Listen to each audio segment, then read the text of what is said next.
Frédéric Souillot, bonsoir. Bonsoir. Vous êtes le secrétaire général de Force ouvrière. On vient de le voir, le gouvernement reste en quelque sorte droit dans ses bottes et ne compte pas retirer sa réforme. Au contraire, il a publié donc ses décrets d'application juste avant votre journée de mobilisation de demain. Ça vous inspire quoi? Ça m'inspire de la provocation. Ça servait à quoi de publier ces décrets avant la mobilisation de demain? C'est la communication, montrer que les choses avancent du côté du gouvernement.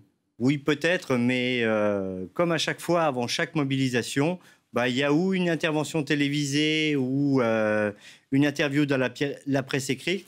Et là, c'est publication des 2 décrets qui reculent l'âge de départ et sur les carrières longues.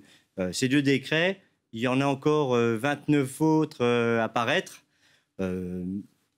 Pour nous, c'est une provocation. Ça jette de l'huile sur le feu pour demain? Vous avez vu les sondages aujourd'hui, 2 tiers des Français sont pour que nous continuions la mobilisation contre cette réforme des retraites et nous allons la continuer. Ce n'est pas un baroud d'honneur pour demain. On avait déjà la même question le 7 mars avec la France à l'arrêt. On l'a eu aussi le 1er mai. Ce n'est pas un baroud d'honneur pour demain. Est-ce que vous pourrez longtemps continuer l'unité syndicale si cette réforme qui est promulguée aujourd'hui va se mettre en place à partir de septembre? Continuer une mobilisation de ce type, ça risque de vous diviser finalement. Écoutez, l'intersyndicale, elle est unie pour l'instant. Et il n'y a pas de sujet, mais c'est la même question que tout le monde pose depuis le 19 janvier. Sauf que vous savez bien que les syndicats dits réformistes estiment qu'une fois... Mais on est tous réformistes. Ah oui, vous êtes tous réformistes. On est tous réformistes, révolutionnaires dans l'esprit, et réformistes le matin, puisqu'on est pragmatique sur les sujets. Aujourd'hui, encore 94% des actifs sont contre un recul de l'âge de départ. C'est ce qu'a montré votre reportage. Donc demain, ça n'est pas la dernière manif? On va décider en intersyndicale de la suite. C'est quoi votre objectif de demain? Est-ce que vous entrevoyez des signaux d'espoir pour faire reculer le gouvernement? Si on n'a pas d'espoir, pas d'enthousiasme et pas d'optimisme, on fait autre chose que du syndicalisme. Donc aujourd'hui, 2 tiers de la population dit encore qu'il faut qu'on se mobilise. Dans nos structures, et nous avons appelé nos 104 unions départementales, demain, il y a 250 manifestations déclarées. Et il y aura aussi des mobilisations qui seront peut-être un peu moins déclarées. Mais pour nous, il n'y a pas de sujet, c'est retrait de la réforme. Avec peut-être, Frédéric Souillot, restez avec nous, une mobilisation moins forte, la 14e journée d'action. Et cette question, le mouvement, sera-t-il suivi? On a déjà une première indication, notamment dans les transports. Les détails avec Lounis Kelaf.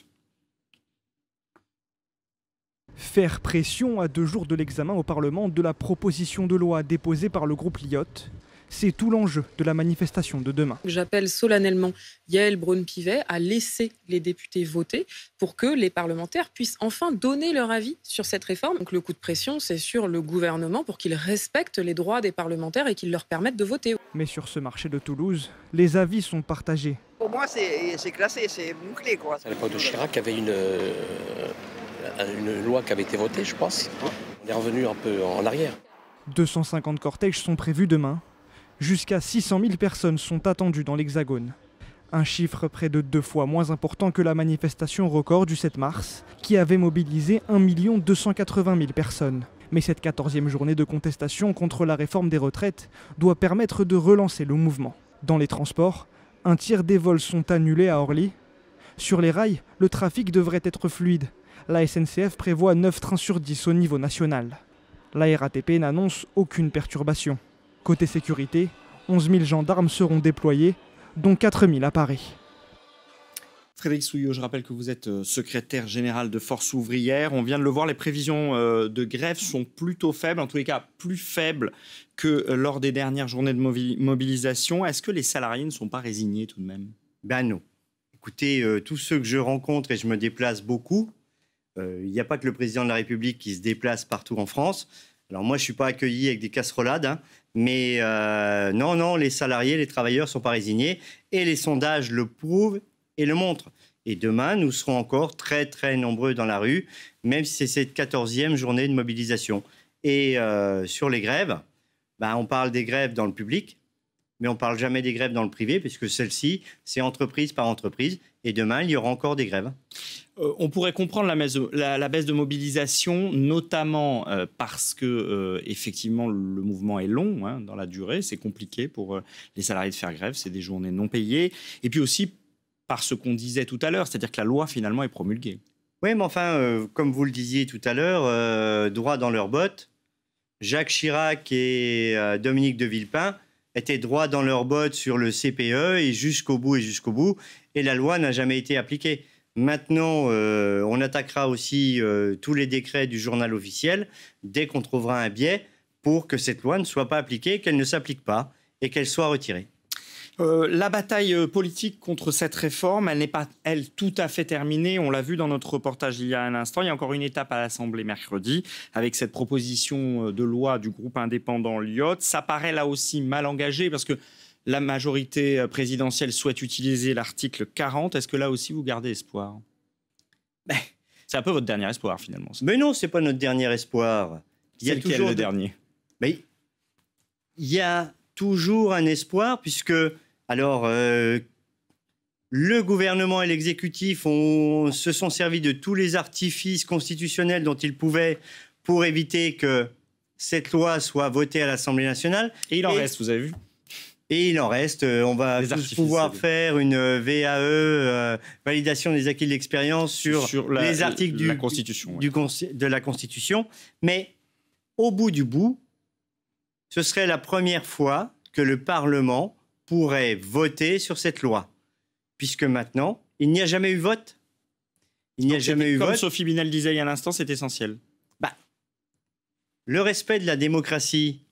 Et si le Parlement, c'est juste une chambre d'enregistrement où l'exécutif arrive et dit on va encadrer le débat, on va prendre l'article 38 pour supprimer les amendements, ou le vote bloqué au Sénat, le Parlement, ce sera juste une chambre d'enregistrement.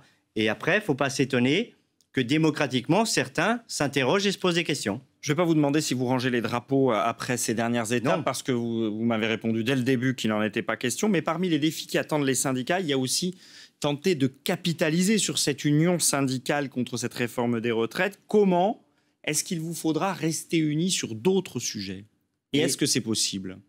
Alors, tout est toujours possible. Ce n'est pas du syndicalisme rassemblé ni de l'unicité syndicale. Mais quand on est d'accord sur une revendication, notamment sur l'augmentation des salaires, on peut tous porter en même temps l'augmentation des salaires. Ça a plus de poids, théoriquement. Normalement, ça a plus de poids.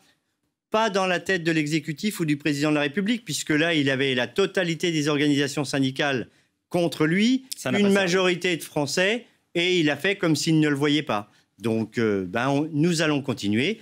Et sur des revendications comme sur les salaires ou la négociation sur l'assurance chômage, on va porter les mêmes revendications. Merci Frédéric Souillot d'être venu ce soir en direct sur France Info à la veille donc de cette journée de mobilisation, cette veille de